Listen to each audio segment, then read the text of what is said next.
In this episode of the Sharp Bend Podcast, Jeff shares his harrowing adventure in the Sawtooth Mountains, where a climbing accident left his friend Sydney with a severe knee injury. The conversation covers their initial plans for a climbing trip, the accident itself, the emergency response, and the emotional roller coaster of waiting for rescue. Jeff reflects on the lessons learned about preparedness, risk management, and the importance of practicing emergency skills in the outdoors. I hope that you learned something from this episode, and of course, I hope you enjoy.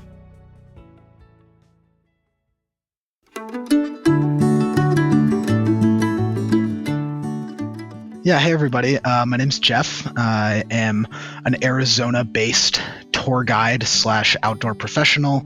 I work mostly in the Western United States, guiding hiking, backpacking, cycling, and rafting tours. And I am pretty full-time outdoor enthusiast. In my free time, I like to do all the things a person can do outside: climbing rocks, riding bikes, skiing off mountains, all that sort of stuff. And I've got a story to share with you guys from one of my personal adventures this summer. So a really close friend of mine, we used to guide together for many years and has been a consistent climbing partner of mine over the years, recently moved to Boise. So I headed into Boise, I picked up Sydney, and we drove out to the Sawtooths for July 4th weekend. Was that this last year, this most recent year? Yeah, this was this most recent 2025 summer. We got out, we were meeting a whole bunch of friends out there who were kind of serendipitously were also heading out to Saddleback Lakes, which anyone who's climbed out in the Sawtooths probably recognize that name. It's right at the base of the Elephant's Perch. Our goal was to go out and climb the Elephant's Perch and just see what we could see. Neither of us had really spent any time out there. So we went out with this big group of friends who were just backpacking and trail running and hanging out, having a good time. But we had an extra day. Sydney and I hike in, we meet all of our friends. To start this journey, most people take a boat 5.5 miles across Redfish Lake. That's a service offered by the lodge. Gives you a really nice head start into the backcountry. And then from there, you're just a 3.5 mile hike up to your base camp. So nothing too crazy. We hike in the afternoon. The next day would have been July 5th. We climb the Elephant's Perch, which is our main goal for being out there. And what's the Elephant's Perch like? Is it a single pitch? Is it a multi-pitch? What is that like? Yeah, it is a big multi-pitch feature. It's about 1,000 feet of granite out there in the Sawtooth. So pretty big wall. Sounds dreamy. Yeah, it's absolutely stunning. Lots of harder climbs. We got on something not too crazy, one of the easier routes out there, but it's still, multi-pitch 510, pretty consistent alpine climbing. So, we were feeling really good after knocking off a big objective. With gear? Yep, all gear, and a nice walk-off at the end. So big face with a walk-off right back, and the camping out there is just dreamy. You've got these big granite slabs nestled between these two lakes, the Saddleback Lakes, and you are just surrounded by the Sawtooths, this incredible mountain range. It was my first time out there, and having spent a lot of time in the Sierra and the Winds and a little in the Cascades and kind of a lot of the big name climbing areas in the US, I was totally blown away. I was like, wow, how have I not been to the Sawtooths? This place is incredible. We were feeling really, really good about the climb. Neither of us had been climbing super duper consistently, so it was a long, difficult day, but it went really well, went off without a hitch, and we decided we earned a sleep in the next day. So we wake up Sunday, we're chilling, having a slow morning. The weather is perfect. It is just your ideal July day out in the Alpine. And unfortunately, the rest of our friends have to hike out. They're all heading back to Salt Lake that day. So Sydney and I, after kind of bumming around all morning, decide to go on kind of an open-ended adventure. And we pack relatively light. We've got some puffy jackets, raincoats. I think I threw in a fishing rod and a speaker. We're like, maybe we'll hang out by the lake. Maybe we'll wander around. And of course, as we're wandering, we see this ridgeline that we could see from camp. It's getting closer and closer. And we're like, I wonder if we can find a way up there. So we start scrambling, and we ultimately end up gaining this ridge just over 10,000 feet. And we have these spectacular views. And of course, you know how that goes. We're like, oh, I wonder if we can run this ridge all the way around to the other side of this cirque. We'll come down by the upper lakes. We'll walk back. We'll be at camp in time for dinner. It'll be perfect. So the ridge starts out as this huge, relatively flat ridge, and it very quickly, we can see, is going to become more challenging. Nothing that looks technical, but like, yep, this is going to turn into kind of fourth, maybe even some fifth class scrambling. And we don't have any climbing equipment with us. So if it starts to get to anything that's beyond our comfort zone, we're going to turn around. We'll go back the way we came. We feel really confident that we can go down pretty easily the way that we came up. And so we're scrambling along, and as we predicted, it is getting a little bit more and more challenging. As it does. There's a lot of loose rock, and we knocked a couple things off the ridge, so we're being careful, and it's oscillating between expanding a little bit and getting really narrow. There's probably a little bit of fifth class challenge by choice terrain, but we're both feeling really solid in this terrain. We're both really happy to keep going. We've got plenty of daylight. It's July 4th weekend, so the sun sets at like 10:30 up there. So we know that, even if this turns out to be bigger than we thought, we've got the headlamps. We're good. This should be fine. There's no inclement weather in the forecast. Everything is going great. So we're progressing along. We're maybe a quarter mile from where we stopped, where the ridge was pretty wide. And I noticed kind of a tricky spot. I decide to go high where Sydney goes low. And so she's momentarily out of sight from me. And that's when I hear her yell. And so I hear this big scream. And then I just hear Sydney. She's like, "Oh my God. Oh my God. Oh my God. Oh my God." And I'm like, "Oh my God. Oh my God. Oh my God." You can't see what she's screaming about. I don't know what she's screaming about, but yeah. I can take my guesses. I know she's still on the ridge, which is a huge bonus. So I kind of start hustling over there, and I'm like, okay, slow down. Don't turn into another victim. There's loose rock everywhere. A couple seconds later, I turn the corner. I scramble down to where she's fallen to on this kind of precarious sloping ledge covered in loose rock. She's sitting on her butt, and I take one look. She's holding her knee, and I take one look at her knee, and I said, "Sydney, hit the button." So it's my initial reaction. I'm like, this is super serious. We are going to need some help, whether that comes here or meets us down there. Like, this is a hospital grade injury. Like, we're going to need to seek some serious medical attention. What is it like? What gave you that impression? What did it look like? Really bloody? Did you see a bone or what? Yeah, so she had a huge laceration above her right kneecap, probably 2.5 to 3 inches wide and maybe a half an inch deep at the deepest point, kind of on the outside of the wound. And so you can see fat, muscle, maybe some tissue. She thought she could see her kneecap. So yeah, there's quite a bit of the inside of Sydney's knee showing. And we don't know how serious it is, but we know that this is going to require, at a minimum, some stitches. But it's we know it's serious. And so, I kneel down. I hand Sydney the inReach. I said, "Sydney, hit the button." She says, "Are you sure?" I said, "Absolutely. Hit the button right now. Hit it." I start pulling out my med kit, and she turns to me and she looks at me and she says, "I think I'm going to pass out." And I was like, "Don't do that. You can't do that right now." Was she looking pale to you? Oh yeah, she's looking pale. She's looking at her own leg. She's like, "Oh my God, I think I see my kneecap. I think I'm gonna pass out." And I'm like, "Nope." Was she bleeding a lot? Not a lot. There's a bit of a delayed blood response, but interesting. Yeah, it wasn't bleeding too profusely, but it was very clear that it was going to start soon. Right. So I'm kind of jumping into action. I'm pulling out my med kit. I did, honestly, I threw in my med kit as kind of an afterthought that day. I was like, well, my bag doesn't weigh much. Like, we're probably just hanging out by the lake, but I'll chuck it in. I carry, when I'm on my personal adventures, a pretty compact med kit that's super focused on trauma response. My kind of attitude, and I think a lot of us share this, is if it's not trauma, it probably doesn't need to be dealt with that badly. So I'm focused on the things that need to be dealt with.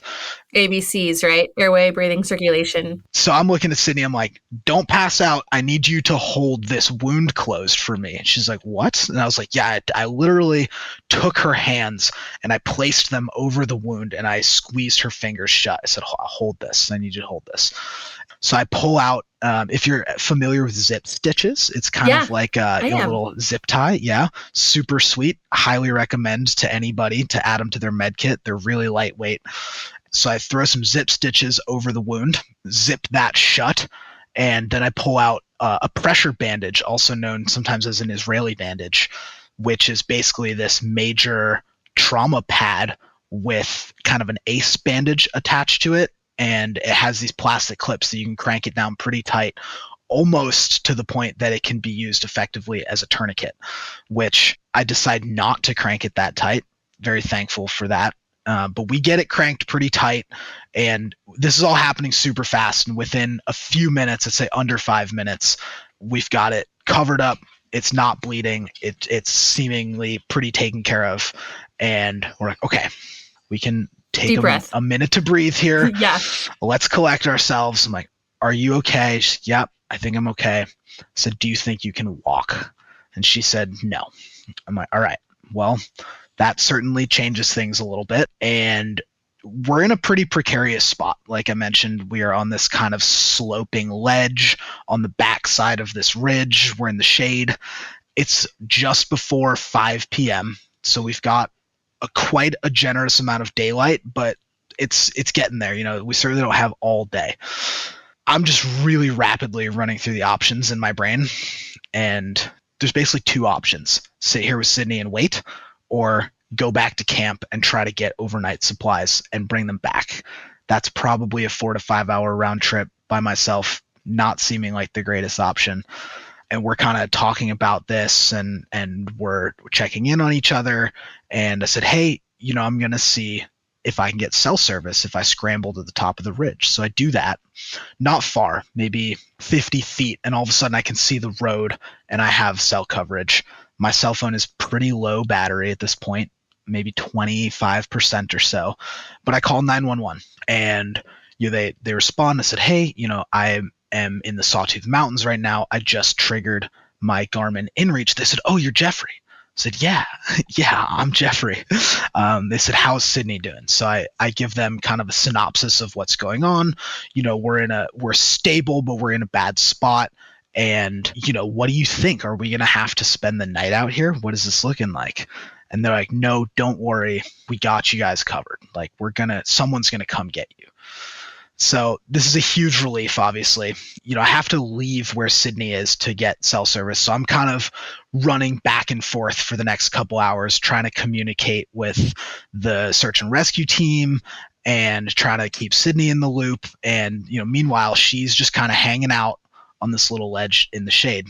So the next few hours are just the waiting game. You know, we're in good spirits. Sydney's keeping her cool. We're both staying really positive. Did she ever end up passing out? She never passed out. No, she handled it super well.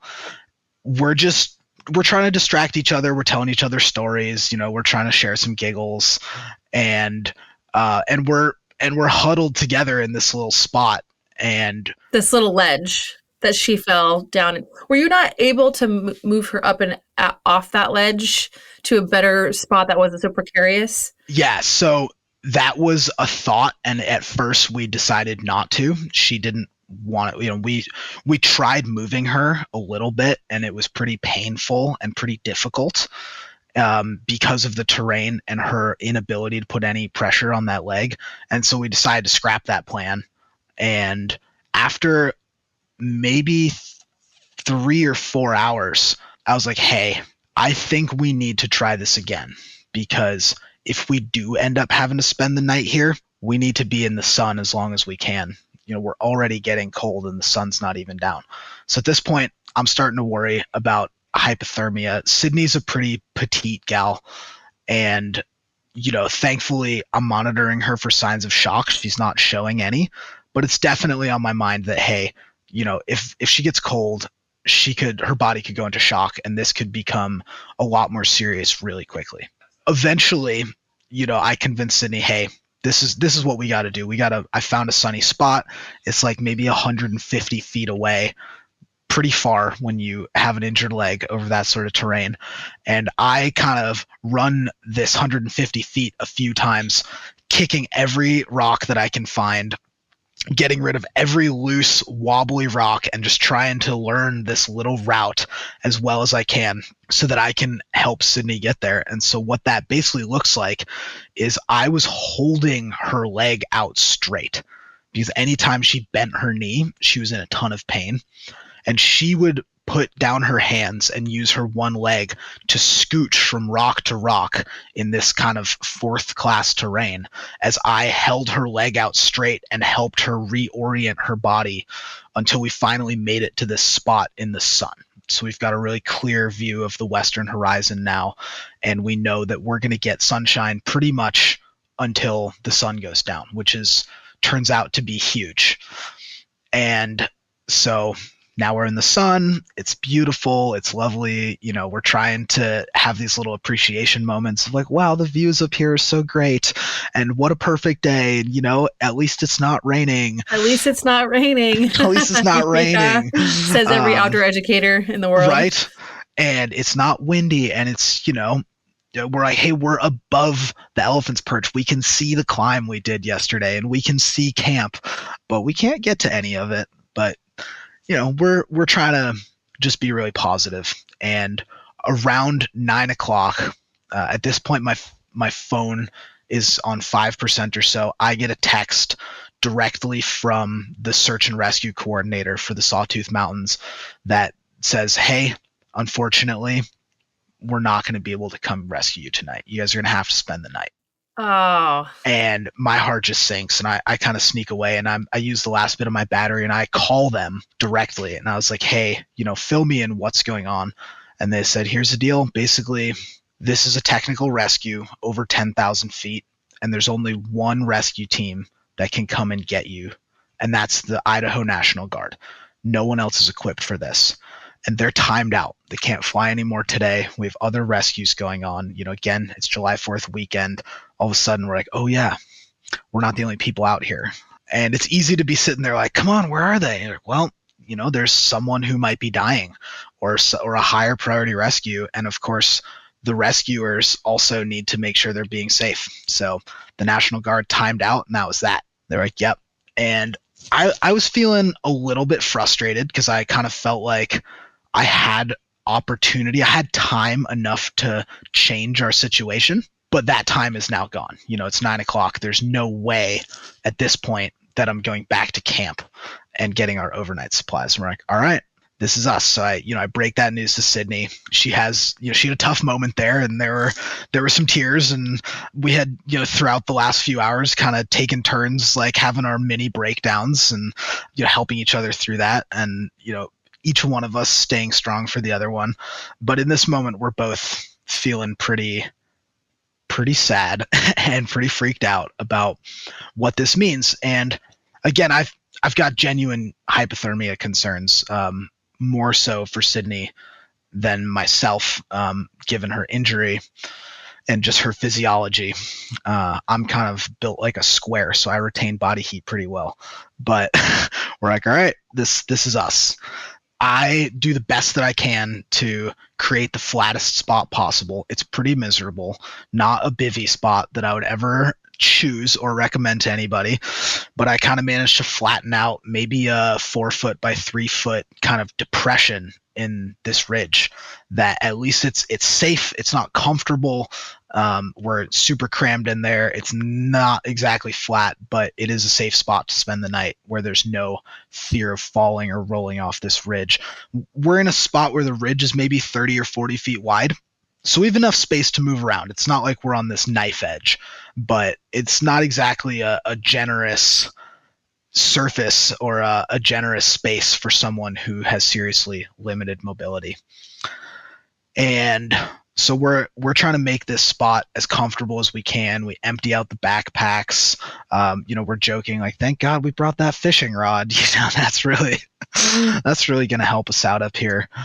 And at least there's humor in it all. I mean, totally. That can really help. That can really make or break any sort of traumatic incident, is if you just had a little bit of humor in there. Totally. And, and we've got a speaker, but our phones are both dead. So we're like, yep. Good thing we got that speaker. That extra weight. We got this speaker in this fishing rod. No food. No water. No water. I think we were down to about a quarter liter between the two of us. So we had a sip. So we lay down the backpacks. Our plan is to use the packs to insulate us from the ground as best as possible. Use our raincoats to cover our legs because we're both wearing running shorts. Wear our puffy jackets and start cuddling and just try to retain as much body heat as we can. And so we're kind of, setting up for all of this. And to the Sawtooth's credit, one of the most beautiful sunsets I've ever seen. Just this incredible orange pink display across the whole mountains. And there was definitely a moment of like, man, this is one of the coolest places I've ever camped. I wish that I had chosen this. Would have been a lot cooler if we had planned on this, but here we are. So we may as well take a moment to appreciate it. So we're laying there and I'm like, Sydney, tell me a story. So she starts telling me this story about a recent trip of hers to the Philippines. And all of a sudden she stops and she's like, oh my God, do you hear that? It's like, hear what? She's like, I think I hear a helicopter. She's like, oh my God, Jeff, get up. She's like, she's pushing me now. She's like, get up. I think I hear a helicopter. So I jump up and I scramble to the top of the ridge and I can see a light coming across Redfish Lake and heading for us. And it's getting louder and louder. And we're like, oh my God, a helicopter is coming. Like this, it is almost dark. And here they are, and our saviors are here. And this helicopter is getting closer, and I grab both of our headlamps. I'm waving my hands over my head with one red light and one white light, trying to create a clear signal for them. And they fly by us, and they circle the ridge a few times, and they go and land on the flat part of the ridge where we first got up. The big broad part. And they are trying to communicate to us. They're yelling to us, and we're having a lot of trouble, obviously. And the machine leaves. So the helicopter leaves, and they leave a person on the ridge. She's like, can you hear me now? I was like, yes. She's like, can you walk? I was like, no, there's no way. And she said, can you get to us? If you can get here, we can bring you with us. Oh my goodness. And Sydney is like, what are they saying? I was like, they want us to go over there. And she's like, I think I can do it. And I said, no, I'm sorry, but I'm making this decision for us. It's way too dangerous. It's too far. It's too loose. It's too steep. One wrong move and one or both of us are plummeting off of this ridge. Like it just is such a high consequence move here. Yeah. That oh man. It's an absolute no way. And I'm just like, nope, I'm shutting this down. I will spend as many nights on this ridge as I have to. This is not an option. They're like, okay, we are bringing you a bag, which is something that was kind of a Hail Mary when I was on the phone with the SAR team. They said, we just can't get anyone there tonight. I said, can you drop us an overnight bag? And they said, probably not, but we'll work on it. And so the helicopter comes and it hovers maybe 30 or 40 feet over us. It's absolute chaos. If you've ever been underneath a helicopter, yes, you know that it is extreme chaos under there. And we're on this little ridge, and I'm like, Sydney, hold everything down, lay on top of all this stuff. And there is this big hole in the ridge just a few feet from where we are. And I'm like, just don't go in the hole. Don't let the bag go in the hole. The bag, like, just whatever happens, the bag can't go in the hole. So of course they drop the bag right in the hole. And my heart temporarily drops because I've got no idea how deep this hole is. Turns out it's not that deep, and the bag is there waiting for us. And I pull up this bag and we both start crying. It's this huge emotional release of, okay, we are in a much, much better spot than we were before. So we start going through this bag. One of the water bottles exploded, so it's a little bit moist in there, but we don't really mind. And we have sleeping bags, water, MREs, the meals ready to eat, the old military rations.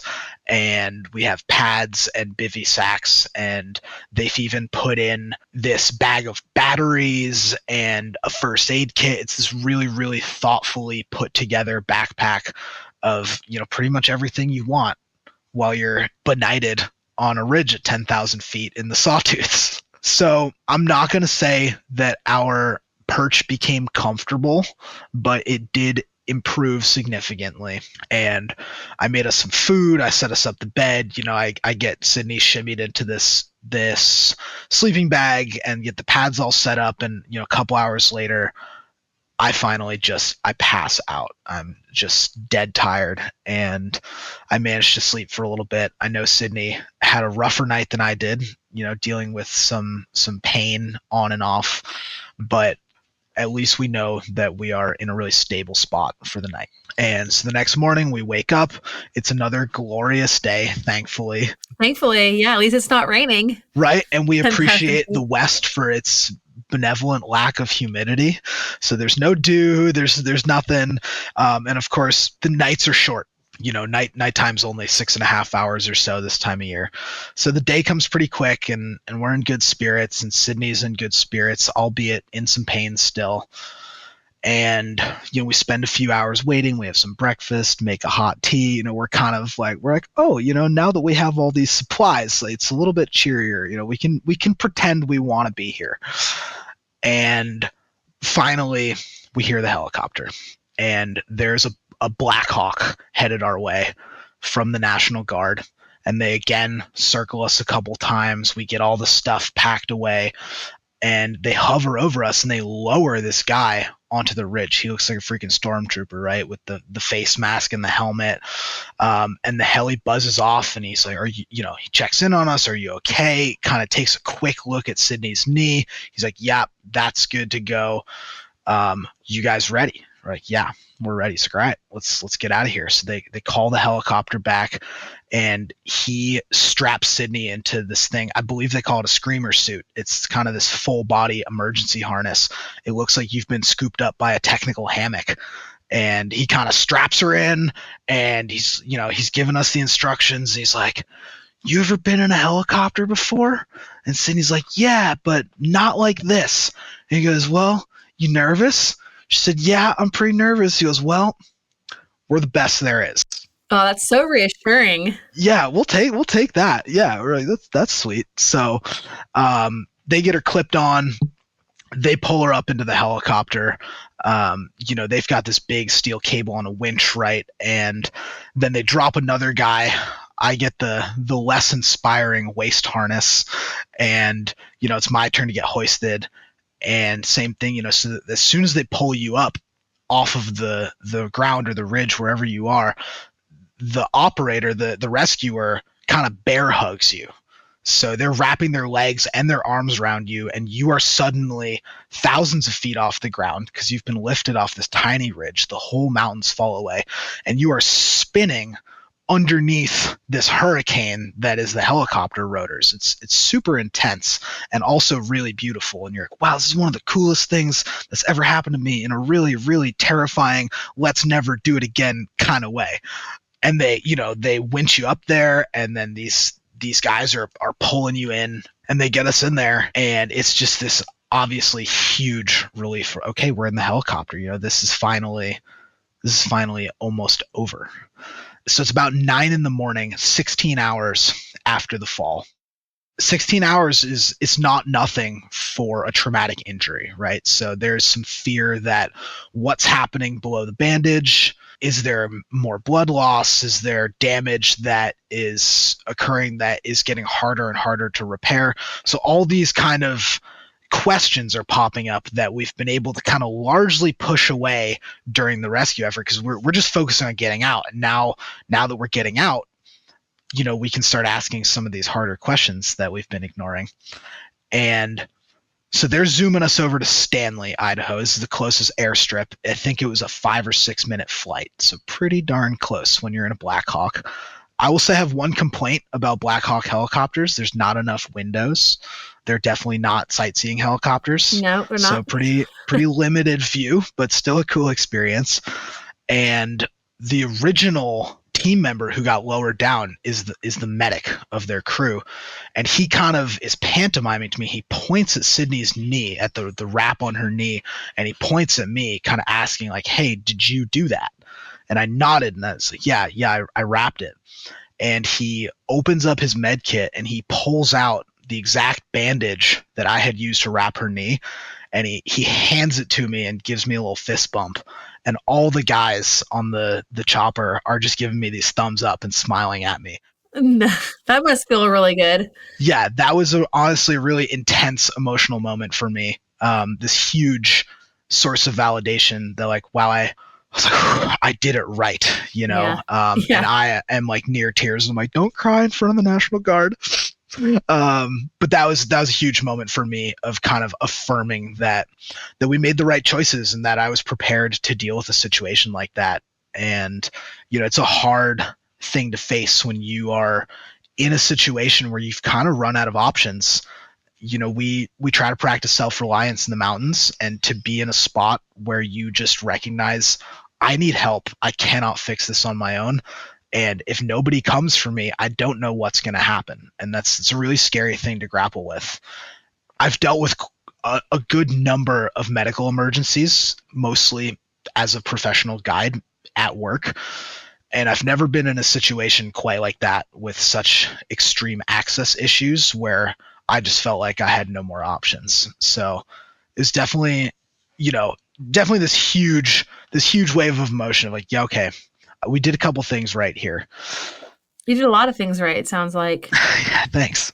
So we land in Stanley. We're met by an ambulance who, like the National Guard, decline to administer any additional medical aid. Everyone is kind of the idea that let's not unwrap this until we're at the hospital. So the closest hospital to Stanley is an hour and a half away in Ketchum, Idaho, Sun Valley kind of area. Turns out it's a great place to hurt your knee. And Sydney asks if I can drive her because ambulances are obviously pretty costly.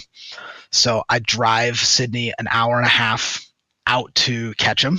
Well, hold on. So your tent is still perched at your campsite, and your car must be at a trailhead that's like, where is all this relationship to your vehicle?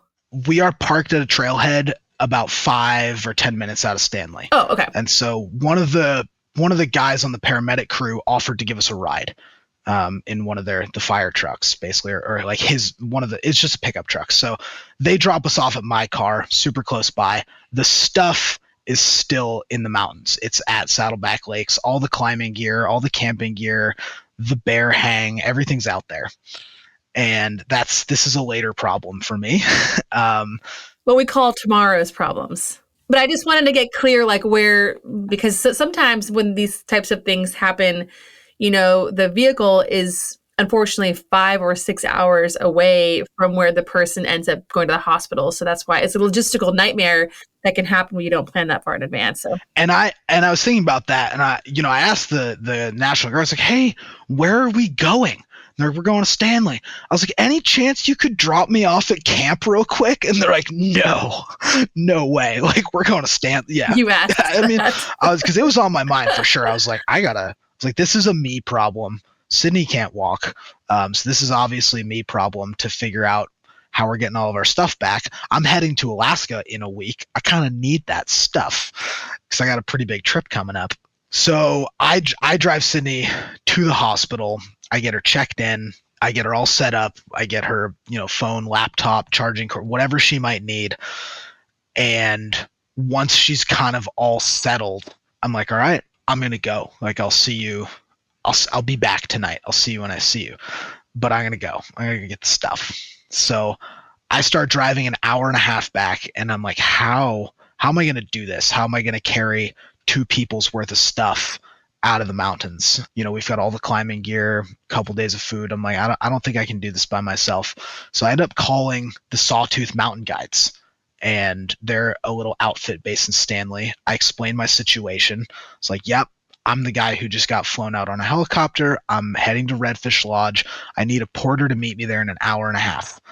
And they're like, we got you. Like, someone will be there. So 20 minutes later, I get a text that says, hey, none of our guides are free, but a friend is available. She's gonna help you out. She'll be waiting for you. So I show up at Redfish Lodge where, everybody is vacationing and fishing and splashing in the pools. And I meet this gal.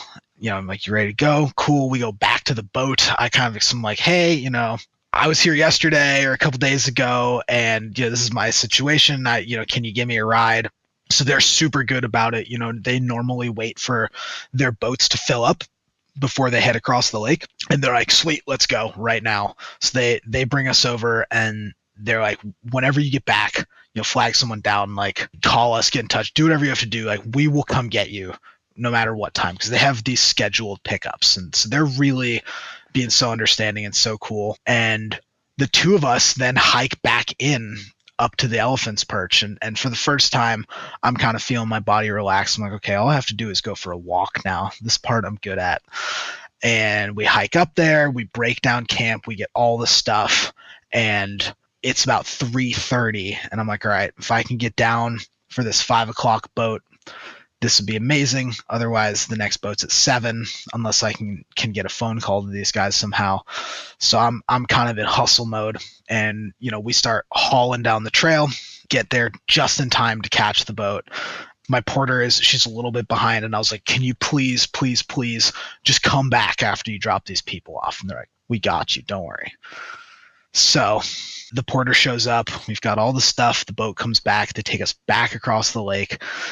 I get in the car, I start driving, and pretty much this entire car ride's out of service. So I'm about 20 minutes from the hospital, and I start getting all of these texts, and I pull over at this pullout, and I see a message from Sydney that she's just gotten out of surgery. Well, first of all, thank you for pulling over to read your text messages. And more people should do that, by the way. For sure. I was like, I'm way too stressed to be trying to multitask right now. And yeah, so I'm on the side of the road, with a few bars of service, and I get this message from Sydney. She's just come out of surgery. It turns out she partially severed her quadriceps tendon in the fall when she got cut. So she gets rushed into surgery. They repair the tendon. They clean out the wound.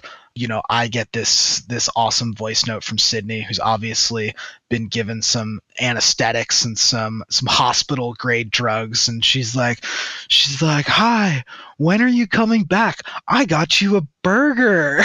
I'm like, all right, cool. Sweetie. I bet you were starving. So yeah. I mean, you've had MREs to eat in the last, 20 hours at that point. I'm so hungry. I've been just running on stress and adrenaline, and it's been a super intense day. And I'm having these moments on the drive where I'm like, everything's good. And then I just kind of would break down and start crying and have this huge wave of emotion, like knowing that everything is going to be okay, things are better, but like all of this kind of suppressed emotion of this super traumatic event is kind of coming out in waves, and I'm not quite ready for it to come out, but it kind of keeps popping up, and I'm like, okay, I'll just cry for a few minutes and like get it together again, because I'm not quite done yet. So I end up getting back to the hospital around 7 o'clock, and I make my way up to the hospital room where Sydney and I are like local celebrities. Everybody wants the story, and all the night nurses want to know what happened and where were we. And, we're at a hospital in a super outdoorsy town. So we're explaining to the nurse where we were. She's like, oh, I know exactly where that is. I've hiked that ridge. And we're like, so it goes, the ridge goes. But Sid is in great spirits. She is keeping a really cool head. She's got me my burger. And, we kind of just sit down in this hospital room together and, spend the next hour or two just trying to decompress and like really, being thankful for each other and for the way that we handled the situation and for the rescue team and the medical care that we have available to us. And, finally Sydney falls asleep, and my day is kind of finally done. So yeah, that's my story. So how is Sydney now? Sydney is doing great. she's in physical therapy. She's still not 100%, but she did just come back from Burning Man, where she biked and boogied and had a really great time. So Oh, good for her. her recovery has been going really, really well. This was now about 10 weeks ago or so. So she's super on the up and up, still dealing with some of the after effects of, kind of a traumatic injury like that, but doing really great.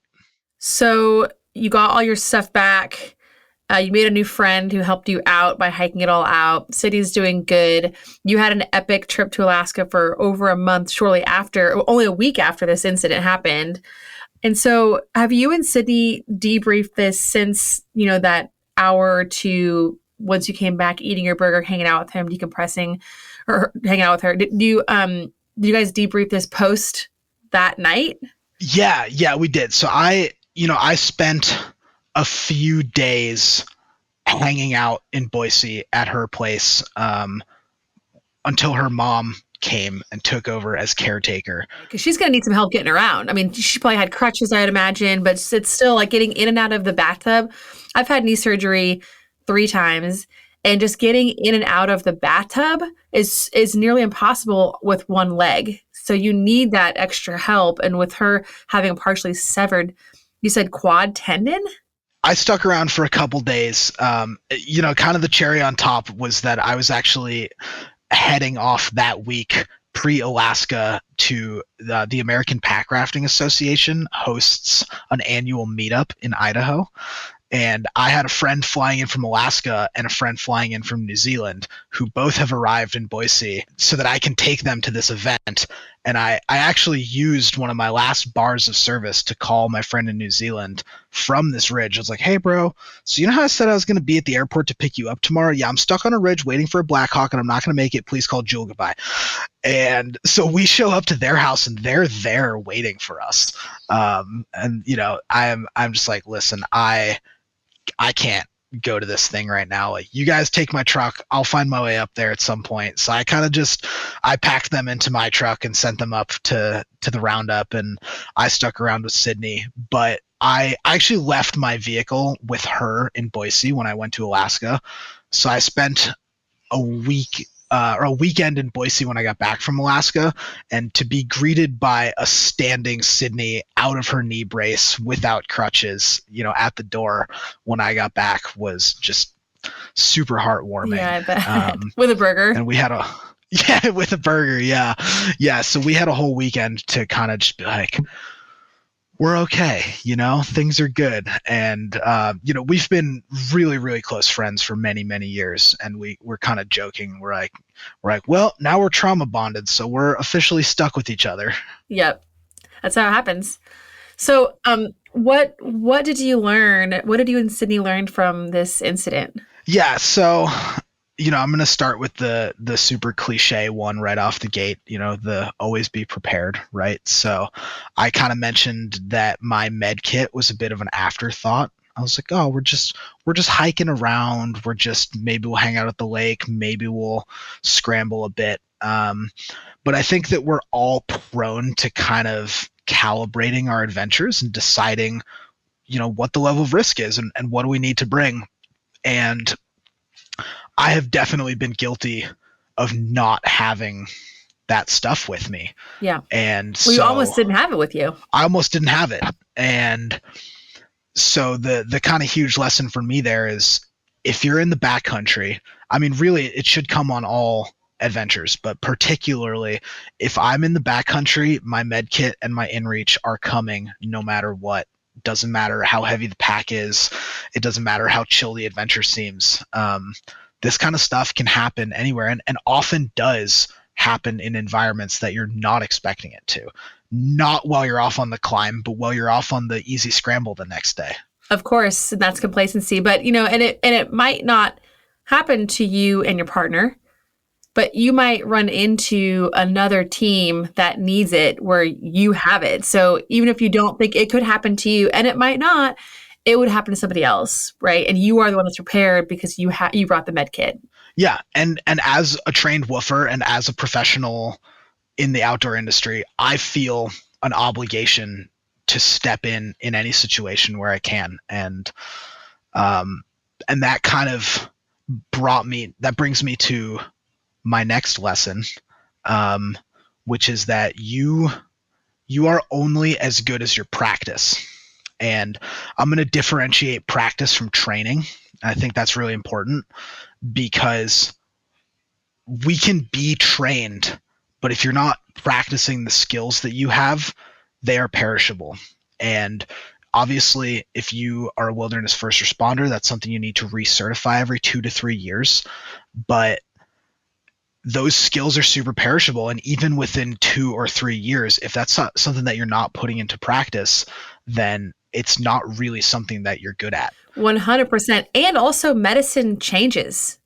So like when I was taught how to use a tourniquet, when I first took my woofer when I was 17 years old, that was different than how to apply a tourniquet now at 38 years old. It's just different. Medicine changes as we learn more along the way. And so even if you did take a woofer again 10 years ago, like you need to recert because things have changed. Absolutely. And so, yeah, I'm certainly not advocating for anybody to go out and cut their friends above the knee and practice bandaging that up. No. Yeah. But if you are, if you are in the outdoor industry, you're probably going to have opportunities to practice that. And so I definitely credit the medical training that I have. I had recertified my woofer like 2 months earlier, and I credit that with helping me be prepared with knowing what to do. But I also just credit the fact that these things happen when you're at work. And I have unfortunately had to deal with this sort of stuff before. And so being able to kind of fall back on my training, but also my practice was really, really huge in just the speed and the efficiency in which we got this pretty severe wound taken care of and closed up and stopped that bleeding. I'm sure City thanks you too. And that affirmation from that National Guard guy who's giving the thumbs up, like, nice bandage, dude. Like, that is awesome. Well done. That's really cool validation right there that you got. Yeah, it was. It definitely was. And in the couple weeks post-accident, it definitely made me think a lot about my risk tolerance and my level of preparedness in the mountains. And I think I can say that ultimately I felt like we had kind of the bare minimum of preparation. Having a med kit and having a satellite device, obviously a bivy sack or, some unplanned overnight gear would have been great. It's a really hard call to say, well, that's something I should always carry or something I shouldn't always carry. It's the never ending debate of, light and fast versus prepared for everything. So, they say in climbing, if you bring bivy gear, you're probably going to use it, right?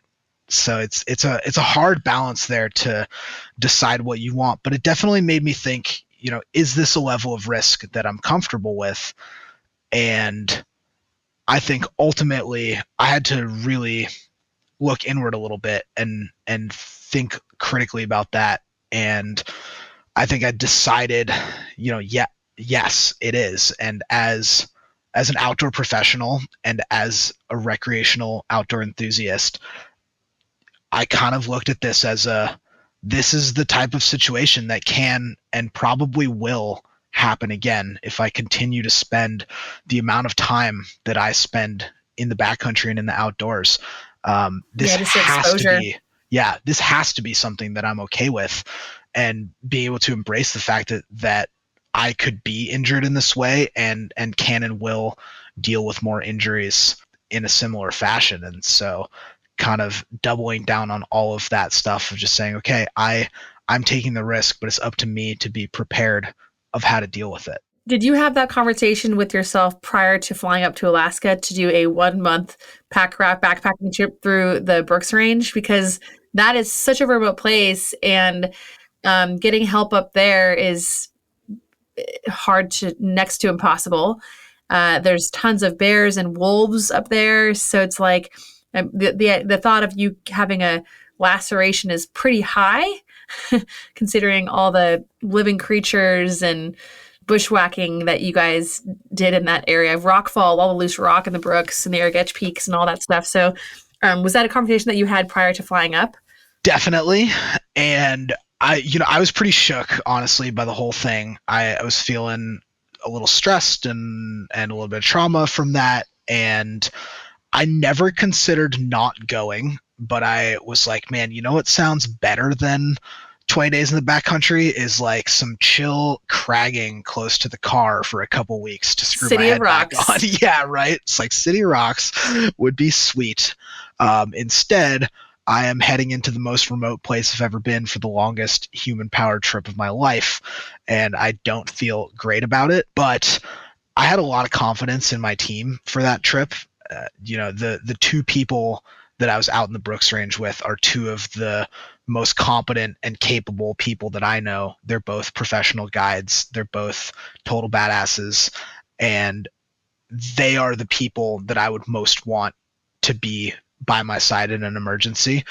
So I felt really, really reassured by the depth of experience in our crew, and also just the closeness of my friendship with these people, and knowing that they were there to kind of help heal those psychological wounds. And by the end of the trip, I wasn't even thinking about it anymore. So in a lot of ways, it really was a big healing thing. But I did add 2 last minute additions to my pack that I felt after that incident were things that I had to have. One was a second trauma bandage.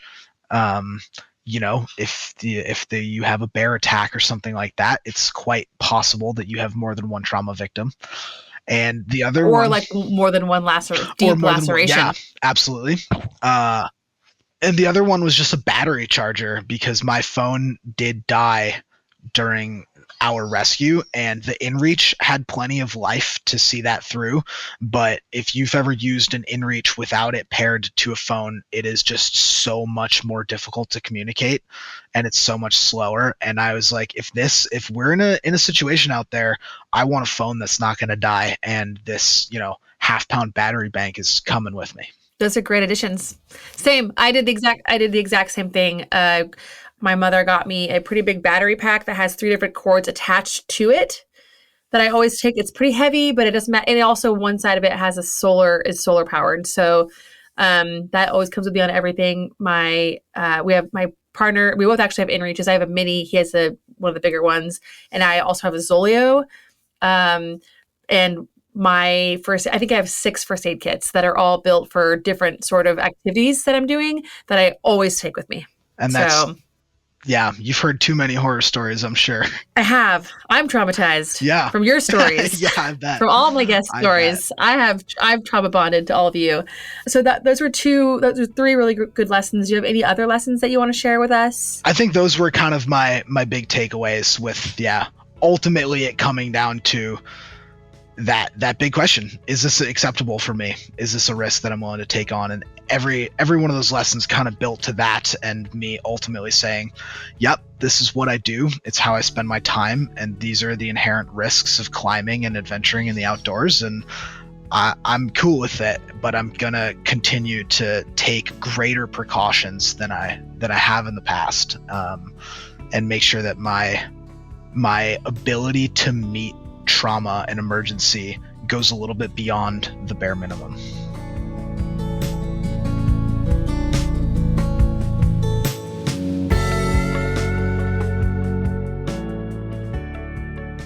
So you can watch one of my older videos on the Sharp End Podcast YouTube channel titled Pushing SOS to learn more about when to hit that SOS button on your InReach device.